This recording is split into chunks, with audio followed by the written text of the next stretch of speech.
All right, thank you so much for joining to this class. Um, I'm glad you're able to have a time together again to look at our series on SC200, security operation analyst. So in our last class, we studied an introduction to Microsoft Entra ID protection, where we were able to look at some of the features of the Microsoft Entra ID protection. We also look at investigation and remediation features of the Microsoft Entra ID protection, as well as diving into what we know as risks, which included user risks and sign-in risks, as well as Microsoft Entra ID protection workflow, where we looked at self-remediation workflow, as well as administrator remediation workflow. From there, we're able to configure, differentiate between the sign-in risk policy as well as the user risk policy. Then we also look at the multi-factor authentication, MFA registration policies, right? Then we concluded the class by looking at how we can investigate risks, talking about different type of reports around the risky signing as well as the risky users. Then we'll look at how to remediate risks as well by using different remediation methods like the self-remediation, reset password manually, dismiss user risk detection, then close individual detection. Then we'll also look at unblocking the users. What are the two scenarios, like talking about when the account is blocked because of sign-in risks, and also when the account is blocked because of user risks. So in our topic today, we'll be diving into introduction to Microsoft Defender for Office 365. So we want to quickly look at this topic for today and see how far we can cover.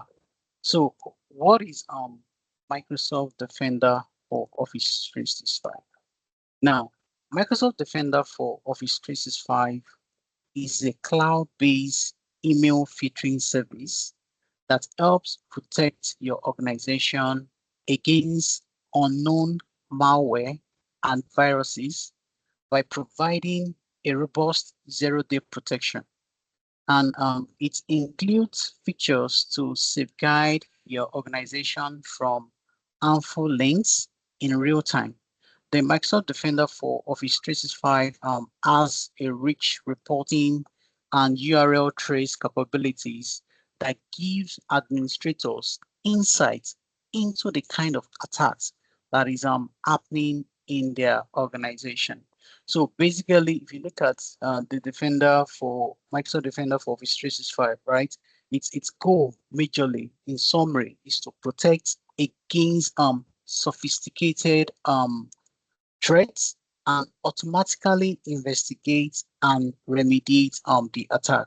So for if you are looking at the benefit of the Defender for Microsoft Defender for Office 365.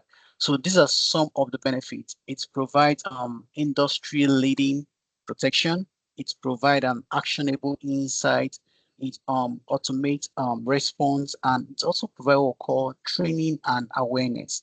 Now, let's look at the benefits into more details. So some of the benefits of Microsoft Defender for Office 365, like I mentioned, for industry-leading protection.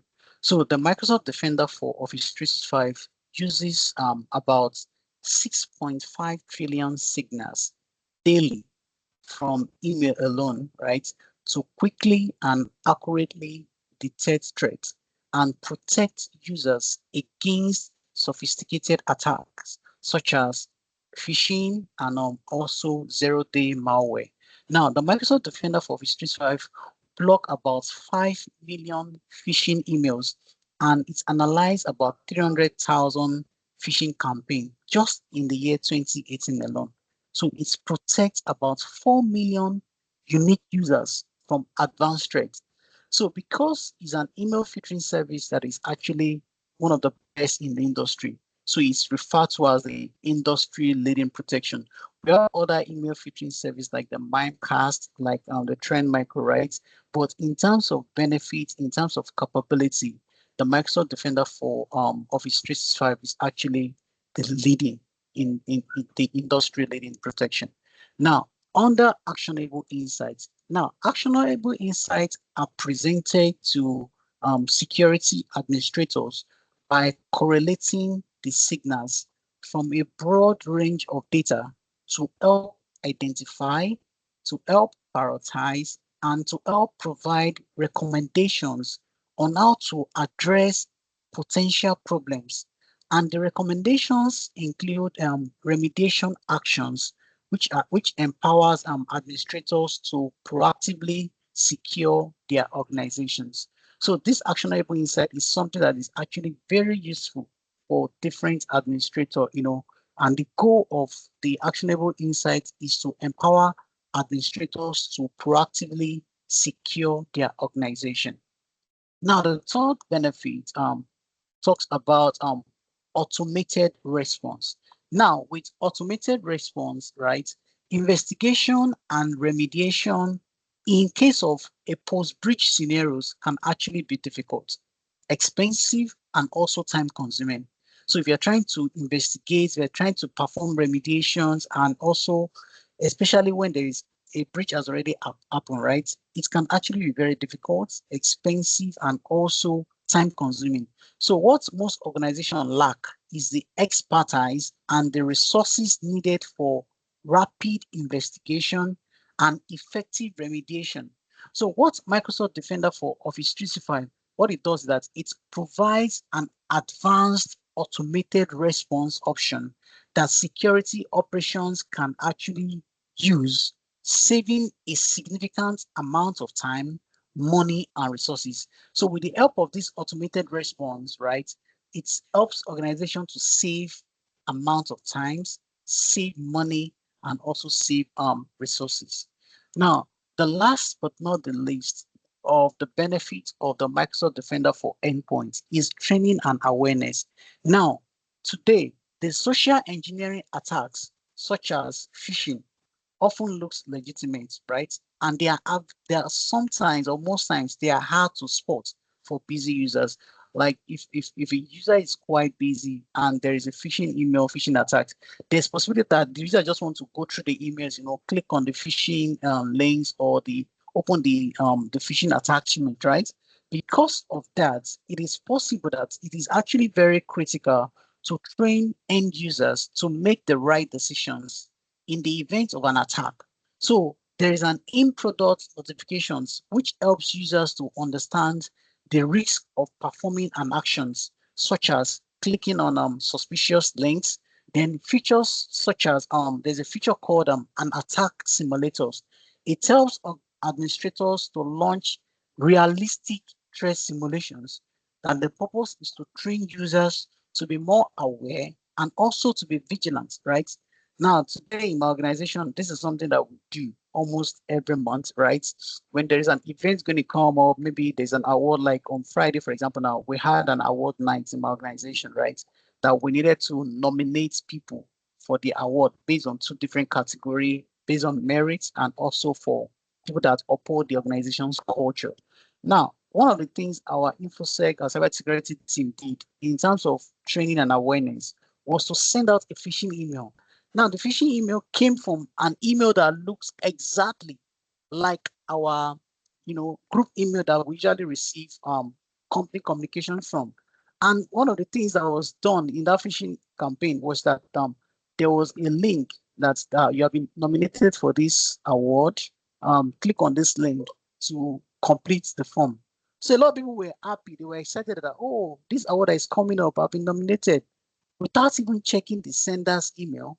Now, even just putting your mouse on the URL, right, of the links that was shared will actually give you an idea. Now, they now even went to be more intelligent. Now, the links that was embedded was a link to a particular portal in our organization, right? They designed a portal that looks exactly like that portal, but the only thing that differs is the URL of that portal. So by the time users were clicking on the links, filling the form, by the time they click on submit, they'll just get to a page that says you have been phished. But thank God that it is not a bad actor. So they use that place to provide guidelines, opportunity. They use that as a training opportunity for users. So they listed things that users should be conscious of, in order for them not to actually, click on those links. So that training and awareness is something that Microsoft Defender for Office 365 also provide. So user reporting capability empowers users to notify Microsoft of suspicious content with the help of the attack simulators using them, the training and the awareness. Let's move forward. Now, what are the ways you can use the Microsoft Defender for Office 365 for message encryption? Now, in a Microsoft Defender for Office 365 featuring only scenario, what happened is that the Microsoft Defender for Office 365 provides a cloud-based email protection for your on-premise Exchange server environment or any other on-premises SMTP email solutions. So some organizations, for example, now they use hybrid environments in which they have Exchange servers and they have Exchange Online. Now, with the help of the Microsoft Defender for Office 365, using for message protection now, it goes beyond just your Exchange Online. It goes even to your on-premise Exchange server environment, or if you have any other on-premise SMTP email solutions that you use for organizations, if it's not Exchange server, right? The Defender for Office 365 featuring only scenarios help with that.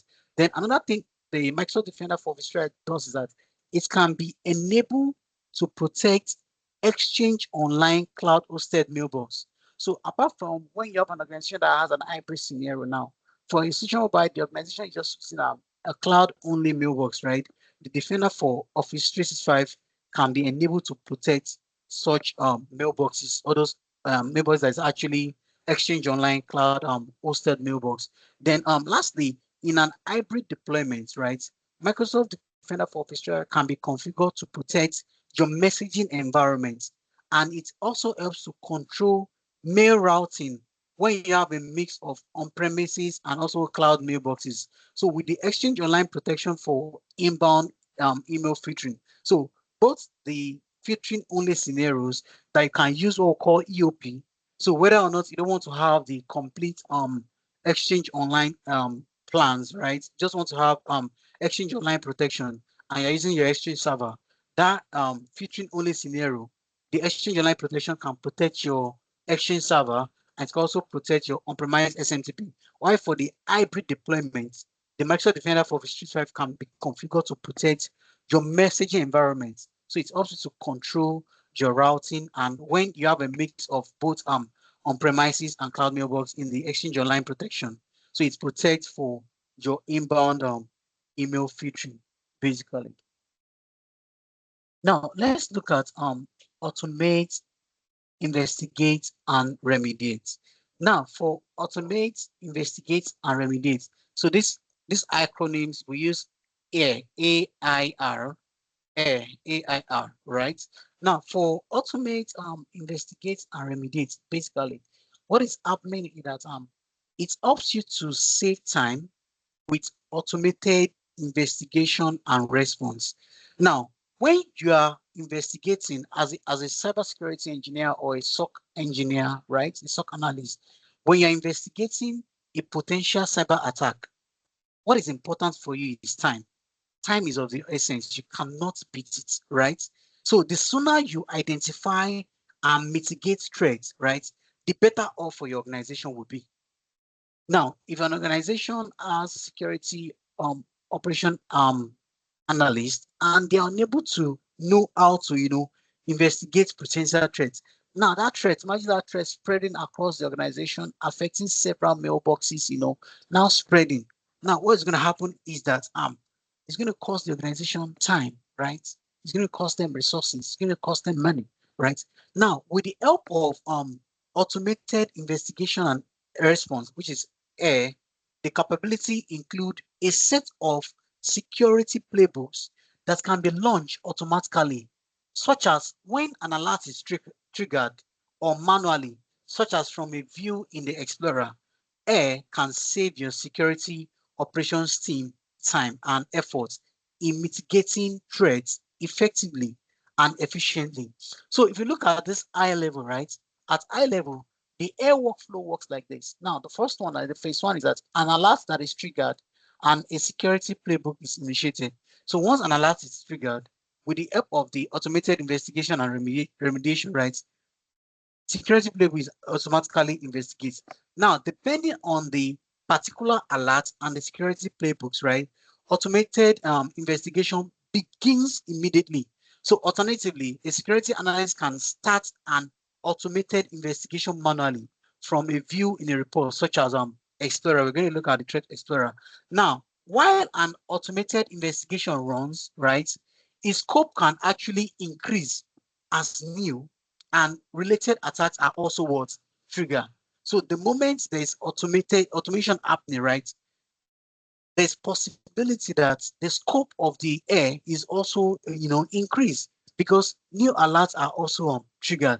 And during and after an automated investigation, details and results are available to view, and results include recommended actions that can be taken to respond and and remediate any threats that were found. And in addition, a playbook log is also available that tracks all investigation activity.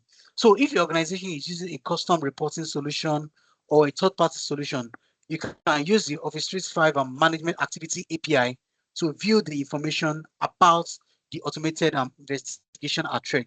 That's the phase four of the automated investigation and remediation. And the last step is that your security operation teams review the results. Once the results are reviewed and recommendations, the approved remediation actions and are also reviewed. Then in Office 365, remediation actions are taken only upon approval by your organization security team. Yesterday, I mentioned a change management process, right? So it's always very important that before you carry out changes, just like carrying out remediation, you must carry out the change management team to, for them to be aware that, okay, this particular change is going to happen. And in the case of attacks, you carry along the security teams, ensure that they approve everything that you want to do before that change is actually effected.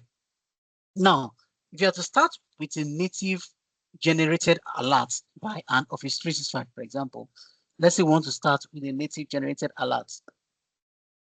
Now, these alerts are typically, investigated manually today. Now, this process is where the automated investigation and remediation comes in. Attackers frequently send through a benign URL or in an email to bypass a notice from security solutions. Then what they do is that they weaponize them after delivering to activate the attack. Now, notice in this screenshot below that the attack identified that a URL that was recently weaponized were detected by Microsoft Defender for Office 365 through the save links URL, and detonations is actually happens on that the detail site. Now, again, it's very important that you understand that the Microsoft Defender for Office 365 triggers an automated investigation response and playbook based on this alert, and it resolves the alerts given into the auto investigation that has actually completed. And when click into the investigation depth links from the alert, it brings out the Office 365 threat intelligence summary, which is like a graph that we actually look at. Let me bring up the admin center so we can actually see this. So unlike our Microsoft the one we look at in our last class talking about Entra ID protection, right? That was actually in the Entra ID portal or the Microsoft Azure portal. The Microsoft Defender for Office 365 is available for us under the Security Admin Center, which is the same thing as the Microsoft Defender portal. So if we click on the security plate down here, it takes us into the security and compliance admin center.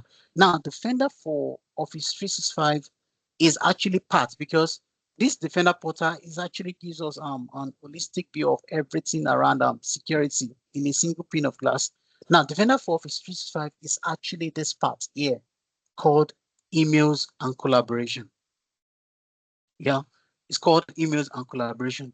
And it works alongside with this part of investigation and response. Because if there is an incident or there's an alert that is triggered as a result of maybe saved links or a safe attachment, for example, now, it's still going to be reported under this incidents and alerts. Let's see if you have any incidents and alerts as regards emails, saved links. So we don't have anything like that, right? But if you click into the investigation, I think we have one. If we click into the investigation depth link from the alerts, it brings us to what we call the Office Threat Intelligence Summary. So this part called the Microsoft Threat Intelligence, right? We're able to see the summary there, and with the help of the summary investigation graph. And what the graph does is that it shows all the different entities, things around emails, users, their activities, devices that have been automatically investigated as part of the alert. Now, let me go back to the presentation so I can show that to you. I think I have that in one of the slides. So it shows something like this, right? So under the threat intelligence investigation, this portal is actually a bit different now. This is when it used to be um, security and compliance, what we have the URL protection.office.com, right? So this is how the investigation graph actually looks like, right? And if you click into the investigation depth link, right, that helps you're able to go into understanding this. I think you've seen something similar here, right? When we spoke about investigation and alerts, one of our classes, then we're able to see this attractive. We're able to see different things around the alerts, number of alerts, the number of emails here, then the number of users affected, the number of machines affected, then talking about the entity, the logs, and also different actions that are available. I wish I have some investigation around safe link or safe attachment. I would have been able to demo this. However, if you see, there are several emails here. There are 23 emails that were identified as being relevant to this investigation, right? So based on the senders, the IP, the domains, even the URL, and other email attributes. And there's a subset of them, right? There's a subset of them which have been identified as being malicious, right? So if you look at the malicious part, you'll be able to see that this part here, you have threat found in 6. So these 6 have been identified as being malicious, which are sent from an internal users in the organization, which itself is a strong indicator of a compromised account. So the user that was sent was actually an internal user. So possibly the user has actually been compromised. And with the compromised users anomalies and compromised devices threat identified in these investigations. So you're able to see that we have 2 machines and even 5 users that were also seen in the investigation. So what the Microsoft Defender for Office does is that it also it takes some auto remediation, such as blocking the URLs, deleting any emails in the mailbox that is related to the URLs, also by triggering Microsoft Entra ID workflow, the one we looked at yesterday, for password reset and also for MFA for the compromised users, and the ability to take automatic actions or drive remediation with a manual approval based on the policy. They are actually the core element of automated investigation and remediation. So for air generally in Microsoft Defender for Office 365, it includes certain remediation actions, right? So whenever an automated investigation is running or has completed, you typically see one or two or more remediation actions that requires approval either by your security operations team to proceed. And such remediation action will include things around either soft deleting of emails or cluster. I think I have something like this. Let me see if I can get it. So under emails and collaboration, if you go to investigations, for example,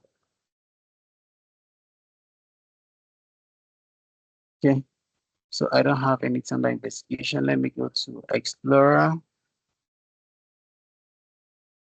Again, to look at some of these things, I'm gonna see if I have something that I can show us, right, in this particular emails. So I think under our Explorer, we're able to see some emails which will go there. So some remediation actions it could actually remove soft delete of emails or cluster, or either a blocked URL, right? Or it turn off external email forwarding, or you turn off delegation. So depending on what has been configured. And most of all these actions in the portal for our old portal, you'll be able to see them under the action tab, right? Which we can see in our presentation here. So be able to see them somewhere here. So this is video portal, right? So there used to be an action tab, right? Where you can perform different actions. So this is how they'll basically looks like. So there's a soft delete emails, right? So it's pending approval. You're able to see that, oh, these are pending approval. So with the appropriate permissions, actions can be submitted directly for remediations here. And yeah, actions, the investigation playbook is recommending, then the entity value, right, that were used to determine the recommended actions are all showing here basically. Let me go back to the portal before we jump into the demo properly. So we're able to see under our Explorer here. 1 second.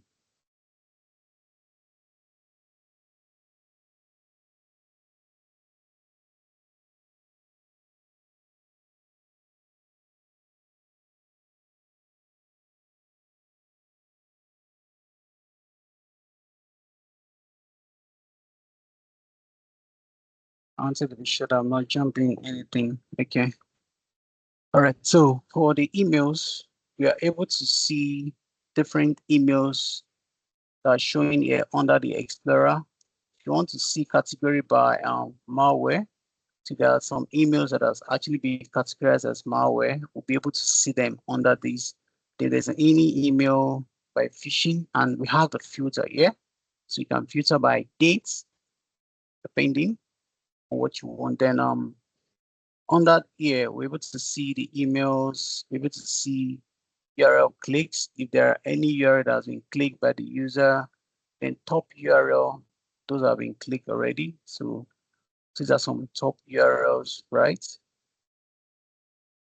Then top clicks. If there are anything that have been clicked, you'll be able to see them here.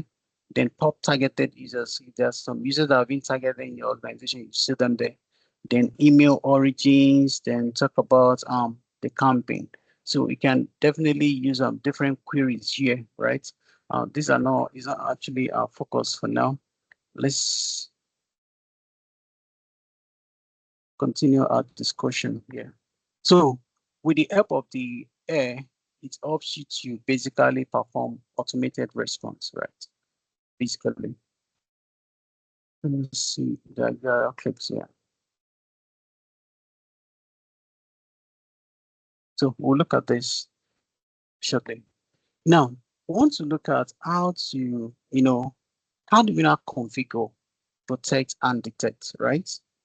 Now, with Microsoft Defender for Office 365, your security team can configure protection by defining policies in the Microsoft Defender portal. Now, the policies that are defined for your organization actually determine the behavior and the protection level for predefined threats. Now, policy options are actually flexible. For example, your organization security team can set a fine-grained threat protection at the user or at the organization or at the recipient or at the domain level. So it can be defined anyhow. Either you want to target a user, you want to target for a particular organization or a particular recipient, right? Or at the domain level.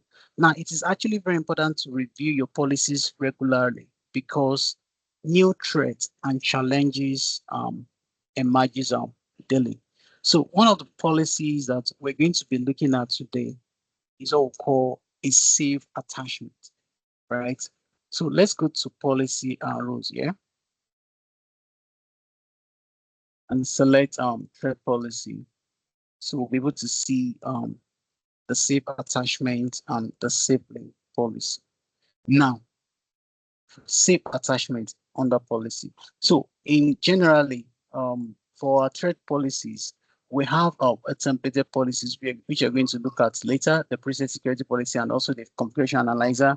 But let's focus first on the safe links. And so under the policies, we have the anti-phishing policy, the anti-spam policy, the anti-malware policy, then the safe attachment and the safe link. Now, the safe attachment, let's look at that first.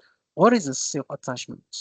Now, Microsoft Defender for Office 365 safe attachments, right, protects against unknown malware and viruses. Now, and it provides a 0-day protection to safeguard your messaging system. Now, all messages and attachments that don't have a known virus or malware signature are actually routed to a special environment where the Microsoft Defender for Office 365 uses various machine learning and analysis techniques to detect malicious intent. So if no suspicious activity is detected, the message is actually released for delivery to the mailbox. Now, when you are actually creating a safe attachment policy, there are a lot of option that can be selected. Now, inside our safe attachment policy, right, it's going to tell us that you set up a safe attachment policy for specific users or group to help prevent people from opening or sharing email attachments that contains malicious content. Now, we can see that there's already a built-in protection by Microsoft, right? And it is on by default.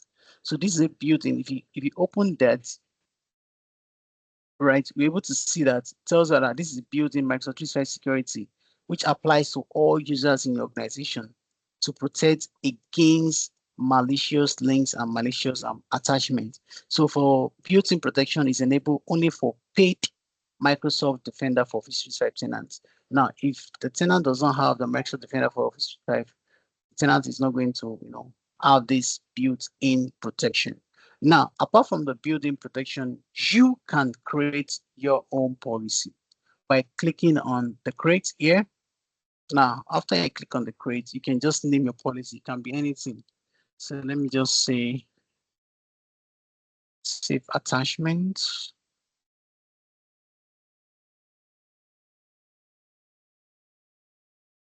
So the name can actually be anything and description is optional, but it's still good you had a description so that if you leave the organization and another admin is in charge of the Defender portal, the admin will know why the policy was created. Now, for users and domain, for example, now, so you can decide that, okay, I want to create this policy for some specific users. So maybe if there are some particular users that are always being attacked, maybe your admin users or C-level executives, maybe the chiefs and all that, right? You can either choose to create policy for the users and groups and as well as on domain. So if I say users, let me see if it's going to bring all users for me.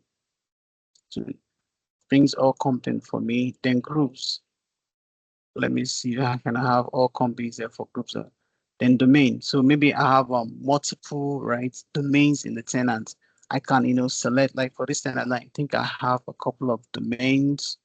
Yeah. So I can decide that, okay, let me create this policy only for some specific domains. So maybe the domain that is having issue that always gets spam emails is this particular domain, for example, now. So I can just select this domain, right? Copy the domain, then put it here in the policy. It's going to say, do I have this domain? I have the domain. Or let me see, it's going to all domain. So there's no all for this. So let's say that is the domain I want to focus on, or I want to basically even focus on the other domains as well, maybe all the domains. So I can add the other domain. Let me put this other domain here.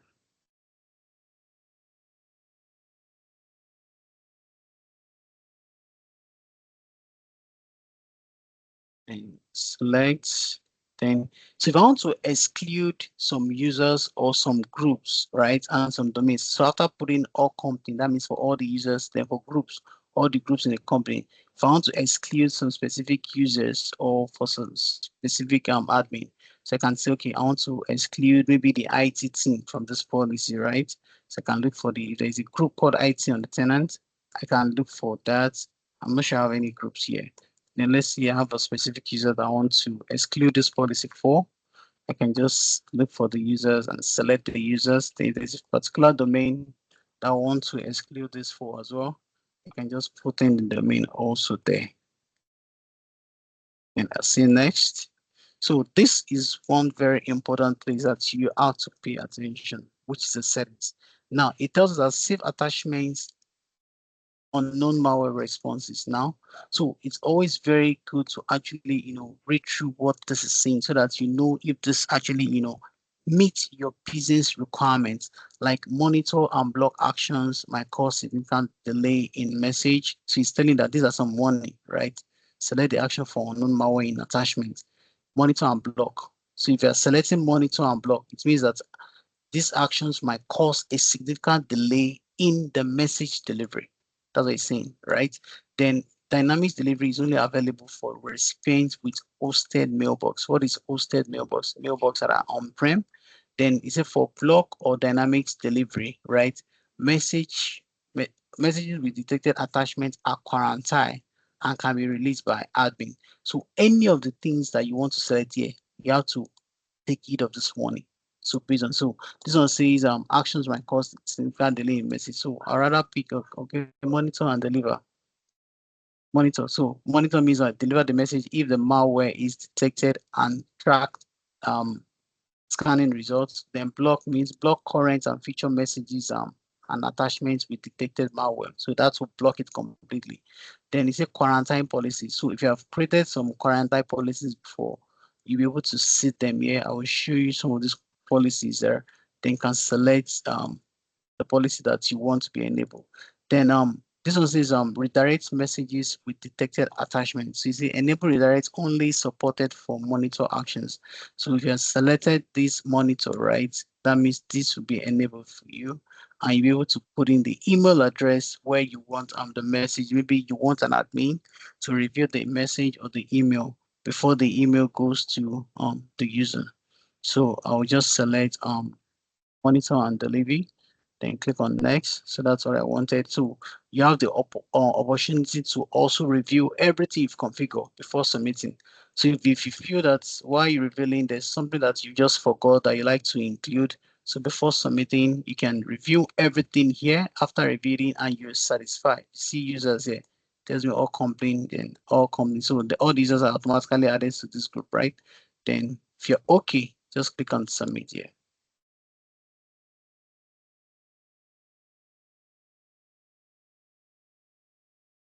So what is submit? It takes some time.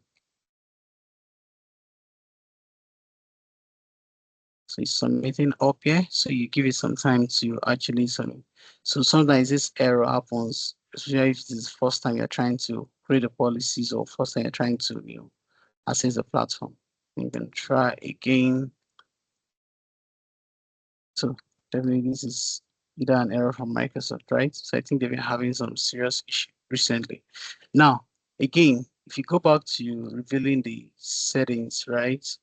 Now, for the off means that what the attachment won't be scanned for malware. So if you select this off, it won't be scanned for malware. Then for monitor means that continue delivering the message after the malware is detected and you track the scanning. Then for block means that block current and future emails, then dynamic delivery immediately deliver the message, right?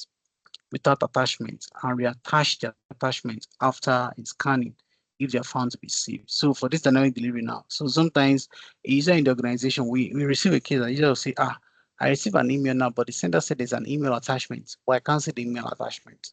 So that means you have to check for this save attachment policy for the organization. So is there's probability that a dynamic delivery, right, has been set for the organization, such a way that once an email is sent, the emails get delivered to the users. That's was that is the recipient of the email. However, if there's any attachments, the attachments do not get delivered immediately. So the system will still have to scan through the attachment to be sure that it is a safe attachment before delivering the attachment alongside, right? Let me try one more time. If it doesn't save, we just move to the next thing. So you can click on cancel. So again, I mentioned other redirect message, right? You have the ability to enable one or both of the following settings. So if you want to forward the attachment that are blocked, replace or monitor to a security administrator in your organization for further investigation, right? You can check enable redirect and enter the mailbox or the email address of the security administrator. You can also have those attachments forwarded. Each scanning process should take time out by selecting the apply the above selection if malware scanning for attachment times out error checkbox. Now, once you configure these settings, you can target users with that policy by specifying domain, username, or group membership, or combination of any of these things, because there are also exceptions that can actually be configured for this targeting, either by users or by groups or by domain. So sometimes it is actually useful to allow, mail to flow without delay from internal senders, such as maybe you have a scan or a faxes that send attachment that are known to be safe and from a trusted source. So it's not actually recommended to skip filtering for all internal messages, as a compromised account or no, will be able to potentially send malicious content. I can create a transport rule, which is also known as a mail flow rule in the Exchange Admin Center, right? To bypass a safe attachment scanning. So in the situation by you just want the policies to be there. At the same time, you want to be able to bypass the policy. You can create a mail flow to actually bypass that. So that's that for our safe attachment. Let me go back to the second one, which is the safe link. Now for safe link, it helps prevent your users for following links, right, in emails and documents that goes to websites that are recognized as being malicious, right? So you can also use this portal, the SafeLink portal, to actually create such policy. So it's just like our safe attachment now, we have the built-in protection from Microsoft. So because Microsoft sometimes realize that organizations, even though they have the subscriptions to create those policies, they're not interested in creating the policy. So by default, so long you have the Microsoft Defender for Office 365, right, in your tenant now, there's a built-in policies by the Microsoft Security Office Security team that applies to all users in the organization to protect against malicious links and attachments. So the Microsoft Defender Safe Links feature proactively, protects users from malicious URLs in a message or in an Office document, and the protection remains every time they select the links. So as malicious links are dynamically blocked, while good links are actually accessible. So safe links is available for URLs in some of the following applications. For example, now the Microsoft 365 apps for enterprise on Windows or on Mac, right? You have safe link that is available. Then if you look at the Office for web, either you talk about Word for web, Excel for web, PowerPoint for web, or even OneNote for web, right? Safe link is available for the URLs, right? Then the same goes for the normal client applications such as the Word, the Excel, the PowerPoint, and even the Microsoft Visuals on Windows, as well as Office apps on iOS, and as well as the Android devices. So for safe links generally now, safe links are both client and location agnostic, right? That means that in that the location and devices being used by the end users won't affect the behavior of a wrap link. Additionally, safe links can be configured to support links even as far as Office 2016. Clients, if you're using Office 2016 clients that is licensed and it has product key rights, safe links can be configured to support such links. So maybe you're on Word 2016, Excel 2016, or PowerPoint 2016 now. So you have that capability also available. Now, save links include a default policies that controls a global settings, which blocks and which also links to wraps, right? And you can't delete this policy. So as this policy is like this now, this built-in policy, you cannot delete the policy, but you can edit it in your environment as needed, such as either you want to block a malicious link to a specific environment, and it is always recommended by Microsoft that you apply Microsoft Defender for Office 365 links to all users in your organization. So it's very good that you actually apply it to all the users in your organization. Just like safe link, we can create a policy like a civil attachment, you can create a policy by hitting the create button here. Then you can put a name, save attachment, save links rather. So you can copy, paste it as a description as well, or if you have a better descriptions, you can put that. That is also optional, right? So you can specify for users. So like earlier, I said all users, then for group as well, all groups. And if there are domains that I want to add, so I can pick the domain,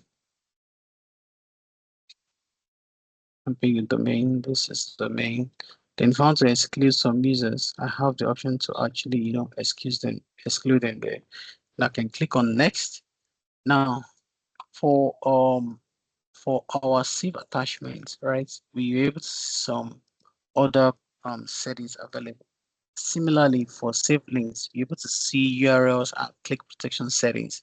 Now, this helps you to set your save link URL and also click protection for this policy. So you can see that we have under different category for emails, for example, now. So you have everything here checked, saying that on save links, check a list of known malicious link when user click on the links in an email. URLs are written by default. Then if you want to apply the save links to the email message sent in the organization, you will select this box in case there's a user that has been compromised. Somebody that is outside the organization is not signing into the user's account, right? The user is not able to gain access to his account. That's what is solicited for money or for funds, all these bad actors, right? So you can actually, you can configure it for the users. So you can also apply real-time URL scanning for suspicious link and the links that points to files. You can also enable that. Then you can wait for URL scanning to complete before delivering the message. So in a situation whereby you just want to ensure that it is until the URL in that email has been scanned before the message is delivered, right? You check that. But if you don't want that to happen, you simply uncheck it. Then do not rewrite URLs. So do checks verify seek links or API only. So if you don't want the URL in every of the email that is sent or in Teams chat and all that, you don't want the URL to be rewritten. You just want to maintain the same URL that was sent. You leave that box check. And I say do not rewrite the following URL. So if you have some URLs that you don't want to rewrite at all, maybe you want to perform attack simulations for users in your organizations, for example, now you can, click on this to manage URLs. So you can add those URLs. That means when those URLs are attached in the body of an email or in a Teams chat, those URL will not be rewritten, basically. Now, on the side of Teams, so these are all on the settings that we have for emails. For Teams, for example, now, so you have the thing that says on safe links check a list of known malicious link when you just click on the link in Microsoft Teams.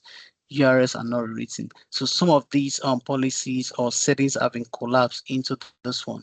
And the same thing goes for Office 365 applications. It says on safe links, check a list of known malicious link when users, click on links in Microsoft Office apps. URLs are not rewritten. So we have other protection settings like the click protection settings that tracks users who clicks, lets users click through an original URL. You can also display the organization branding on notifications and as well as the warning page. So we go next, you go into our notification area in the portal.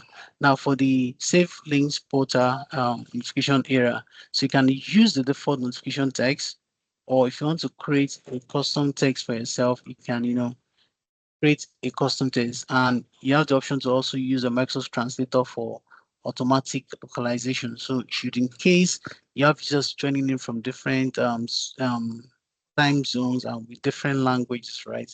You can check this option, right, to translate it automatically for those users. So once you're done with everything, you can just click on next. So definitely the next will also show you a review page where you can review everything that has been configured. And if you change your mind at some point, you can always, go back to edit that stuff that you changed to. And once you're done, you just click on submit, and that should submit for you.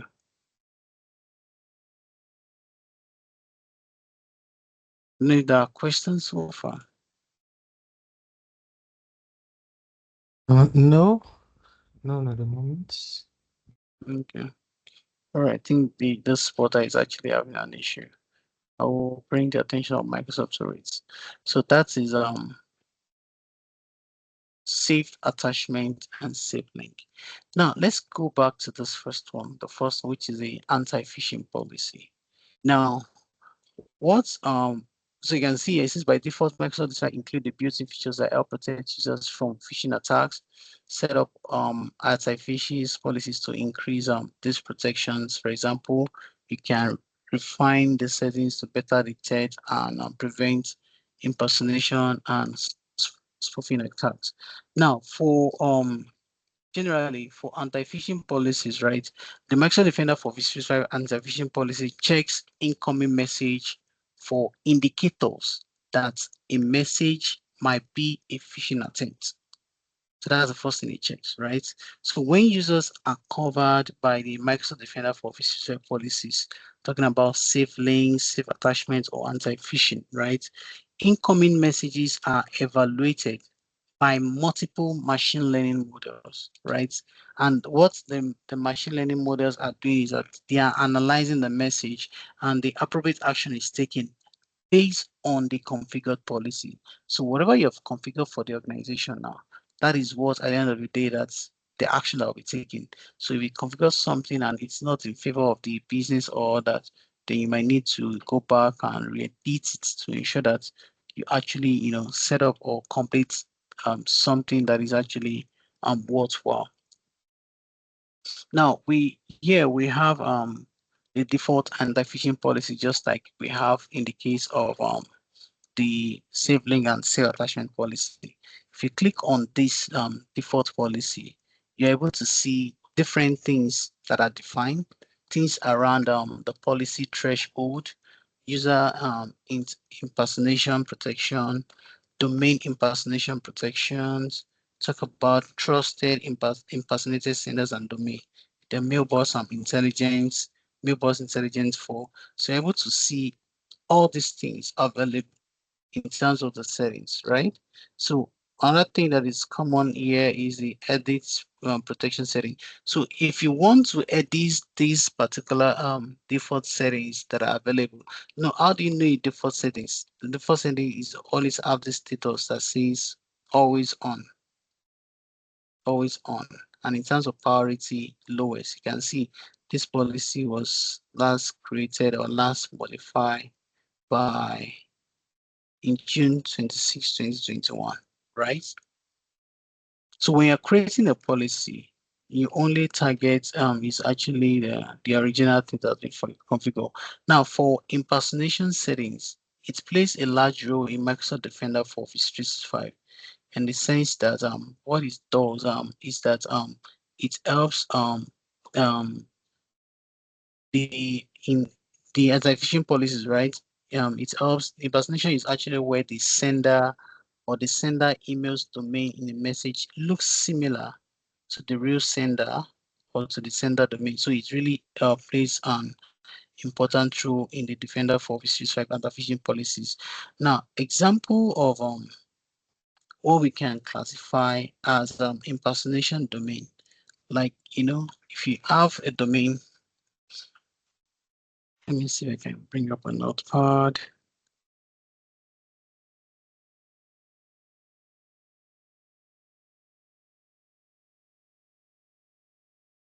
So let's say we have a domain. Call this domain.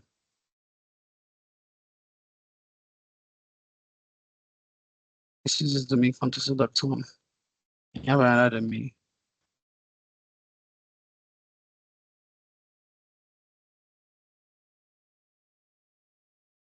You can see that these two domains are actually, different. And if you look at some of our local languages that has, marks on some words, marks like on some under some words, right? That also can also be useful to create a form of an impersonation, basically. So an impersonated domain might otherwise be considered legitimate, right? Registered domain, configure email authentication or record, except that its intent is to deceive recipients, right? Because the focus of those bad actors, even after purchasing those domains and all that, their intent is to deceive recipients. And in Microsoft Defender for Office 365 anti-phishing policies, you can configure a set of users to protect, set of domains to protect, then action for protect the protected users, right? Such actions such as maybe you want to redirect messages or sending to junk folder, for example, now. Then you can also do things around safety links, trusted senders, and domain and more, right? So these settings are actually exclusive to Microsoft Defender for Office 365 anti-phishing. Anti-spoofing for the other one, the anti-spoofing policies, right? The settings are also included in the Defender for Office 365 anti-phishing policies. So if you want to create an anti-phishing policy, just like Save Link and Save Attachment, you can just click on this create here. When, when you click on create, you'll be able to select, put the name of the policy, and just call it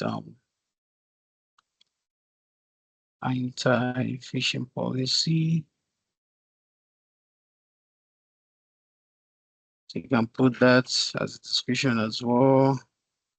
And put the same thing, which is actually, like I said earlier, it's optional. It's not actually an asterisk like this. So it's optional. Then go next. So if there are some specific users or specific groups that you want the policy to be affected, so you can put all companies. For groups also, you can put all companies, right? So there are some specific domains, right, that I want to configure this for. I can put that also here. If I want to exclude users as well, I can do that. Now, if I go next, so I'll be able to see some additional settings, additional configurations that are actually quite important. Like, for example, now if you go, if you start from the beginning, it says phishing threshold and protection, set of phishing threshold and desire impersonation and spoof protection for this policy.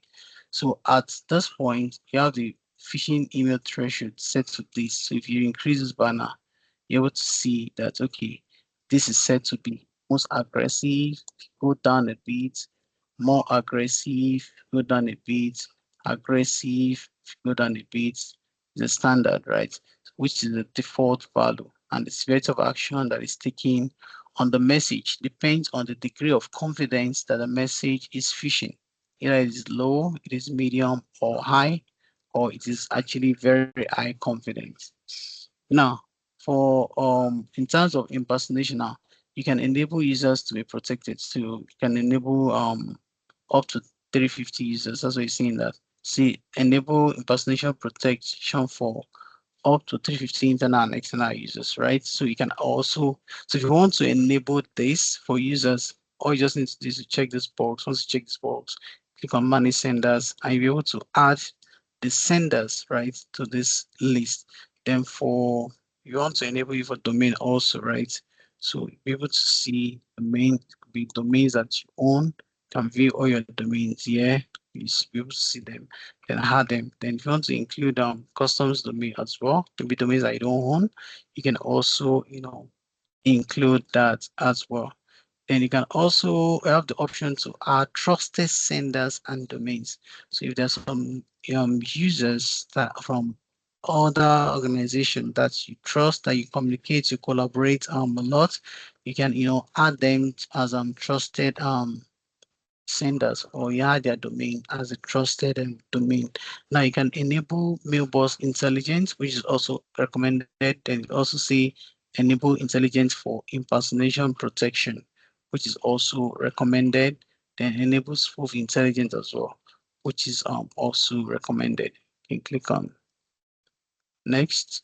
So under actions now, so we have several actions that we can take as administrator, several actions that we can configure for the tenant as administrator. So like you can set what actions you like this policy to take on messages. You may need to turn on certain protection to access all available policy actions. So you see, if message is detected as user vaccination, this is grayed out. You say don't apply any action. If message that is detected as domain impersonation, don't apply any action. So if the mailbox intelligence detects impersonation user, do not apply any action. So you can set this to actually what you want. Then it says we'll deliver the message to the intended recipient without any other actions applied. So talking about honoring the mark record policy when the message is actually detected as a spoofing message. Now, if the message is detected as spoof and the mark policy is set to P equals to quarantine, so this will quarantine the message. So this is basically based on the DMARC policies, right? So one of the ways of email protection using XPF, digging and DMARC. So for the DMARC policy, it's currently green out, and the only thing that is available here is to either quarantine the message or move the message to the recipient's junk email folder. Then if the message is stated as spoof and the mock policy said to P reject, say reject the message. So these are different settings that you can actually configure. Safety tips also that are available. You can share different safety tips, like show false content safety tips, show user impersonation safety tips, show for authenticated sender and for spoof. So you have the option to also review when you're satisfied with everything you've configured. You review these, then you have the option to submit, and you just give it some time for it to be submitted, and from there you can basically move on.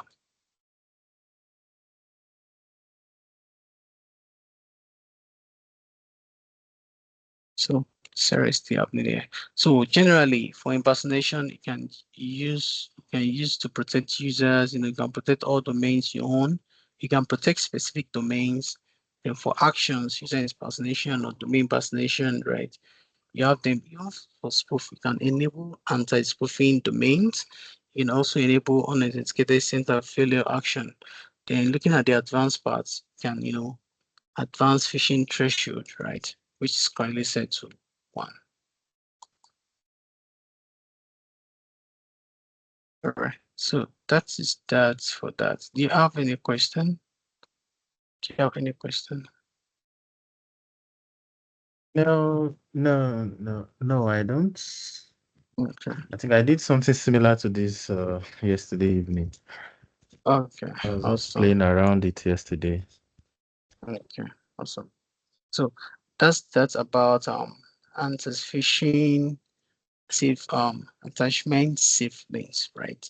So next class we'll look at all this trade policy in depth. Or we'll look at the anti-spam. I actually want to dwell a lot there. Look at our anti-malware, then we'll look at these templated policies.